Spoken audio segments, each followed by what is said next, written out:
नमस्कार दोस्तों, कलयुग के चमत्कार संतों की वाणी में आप सबका स्वागत है। दोस्तों, अभी तक हमने श्रीमद् भागवत महापुराण के द्वितीय स्कंद के 5 अध्याय तक सुना। आज हम सुनेंगे द्वितीय स्कंद का 6वां अध्याय।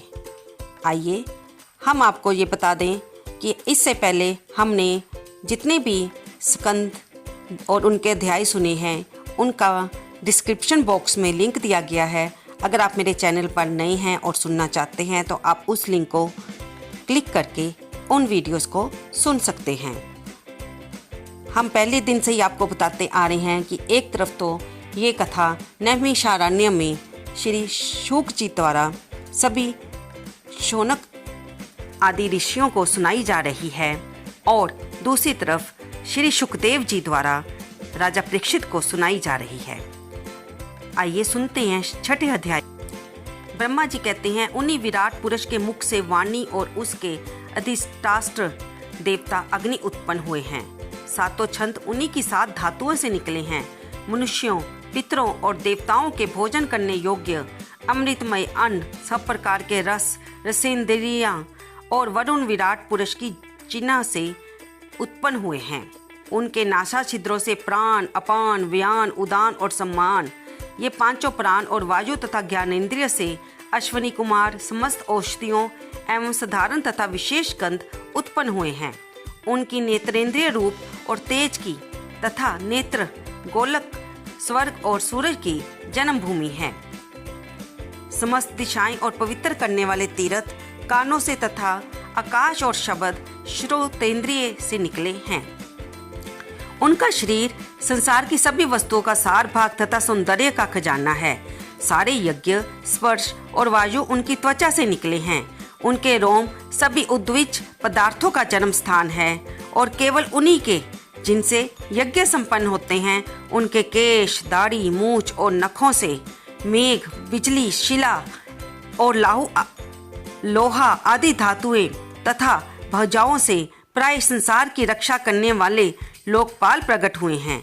उनका चलना फिरना भू भवै स्वै तीनों लोकों का आश्रय है। उनके चरण कमल प्राप्त की रक्षा करते हैं और भयों को भगा देते हैं तथा समस्त कामनाओं की पूर्ति उन्हीं से होती है।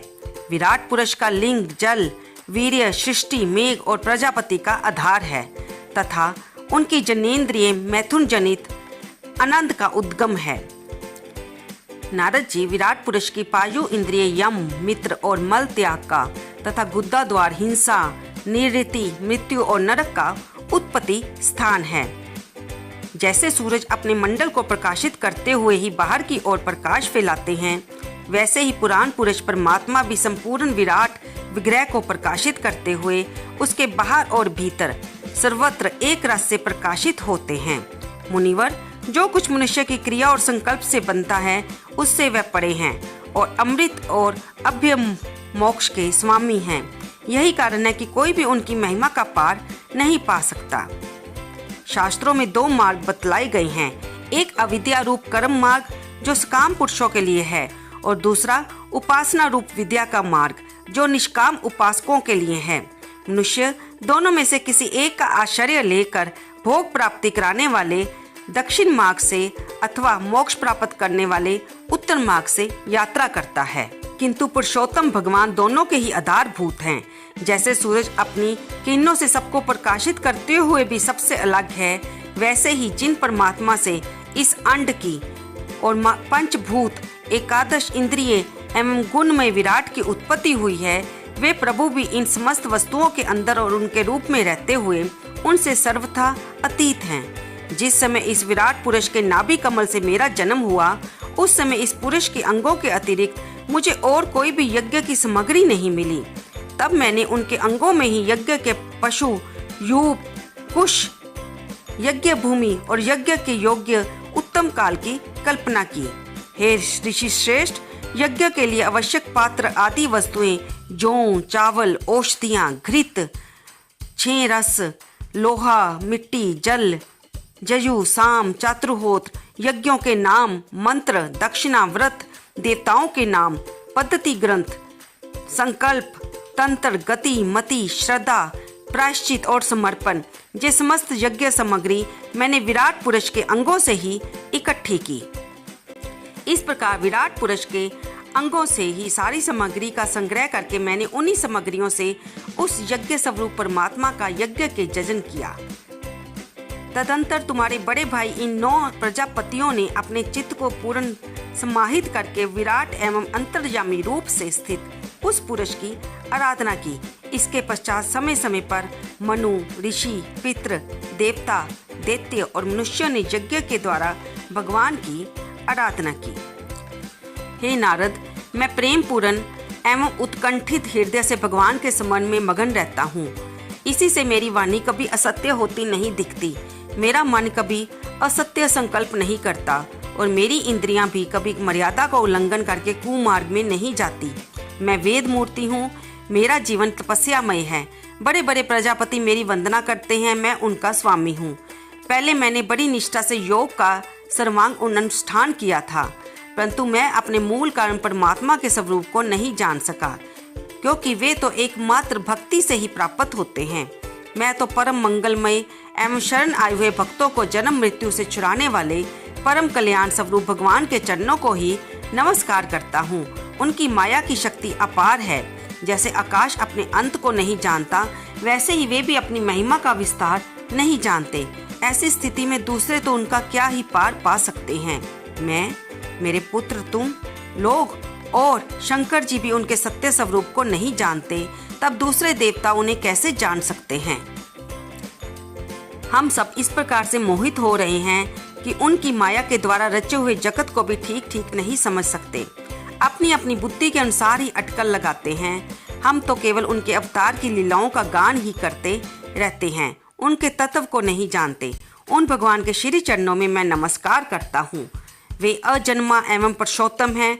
प्रत्येक कल्प में वह स्वयं अपने आप की सृष्टि करते हैं, रक्षा करते हैं और संहार करते हैं। वे माया के लेश से रहित केवल ज्ञान स्वरूप हैं और अंतर आत्मा के रूप में एक रस स्थित हैं। वे तीनों काल में सत्य एवं परिपूर्ण हैं। उनका कोई आदि नहीं, कोई अंत नहीं। वे तीनों गुणों से रहित सनातन एवं अद्वितीय हैं। हे नारद, महात्मा लोग जिस समय अपने अंतःकरण, इंद्रियां और शरीर को शांत कर देते हैं, उस समय उनका साक्षात्कार करते हैं।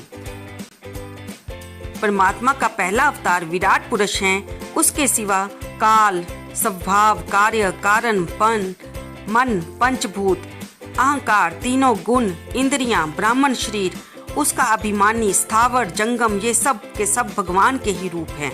मैं, शंकर, अन्य भगत जन, स्वर्ग लोक के रक्षक, पक्षियों के राजा, मनुष्य लोक के राजा, नीच के लोकों के राजा, गंधर्व, विद्याधर, अधिनायक, यक्ष, राक्षस, सांप, नागों के स्वामी, महिषी, पितृपति, दैत्येंद्र, सिद्धेश्वर, दानवराज और भी भूत, पिशाच, कुष्मांड, जल जंतु, मृग और पक्षियों के स्वामी एवं संसार में और भी जितनी वस्तुएं ऐश्वर्य, तेज, इंद्रिय बल, मनोबल, शरीर बल से युक्त हैं और जो भी विशेष सौंदर्य, लज्जा, वैभव तथा वर्ण वाली रूपवान और अरूप हैं, वे सब के सब परम तत्वमय भगवत स्वरूप ही हैं। नारद, इनके सिवा परम पुरुष परमात्मा के परम पवित्र एवं प्रधान लीला अवतारों का भी शास्त्रों में वर्णन है। उनका मैं वर्णन करूंगा। उनके चरित्र को तुम बड़े ध्यान से सावधान होकर सुनना और उनका रस लेना, इससे श्रवणेंद्रियों के दोष दूर होते हैं। तो दोस्तों, इस अध्याय में हमने भगवान के विराट पुरुष के बारे में जाना और ब्रह्मा जी से उनकी प्रशंसा सुनी, उनकी उत्पत्ति किन कारणों से हुई और उनके अंग से किस किस चीज़ का निर्माण हुआ, ये सब हमने सुना। अब हम आगे लीलावतारों के बारे में सुनेंगे, जिनका ब्रह्मा जी के अनुसार श्रवण करने से हमारे कानों के यानी कि श्रवण इंद्रियों के दोष दूर हो जाते हैं। दोस्तों, आपको ये जानकारी कैसी लगी? कृपया इसे लाइक करें, शेयर करें और कमेंट बॉक्स में जय विष्णु भगवान लिखना तो बिल्कुल ना भूलें। और लाइक करना तो बनता ही है, भगवान के नाम पर लाइक कीजिए। और आपने मेरी वीडियो को इतना समय दिया, इसके लिए आप सबका धन्यवाद। अगली वीडियो में हम द्वितीय स्कंद का सप्तम अध्याय सुनेंगे।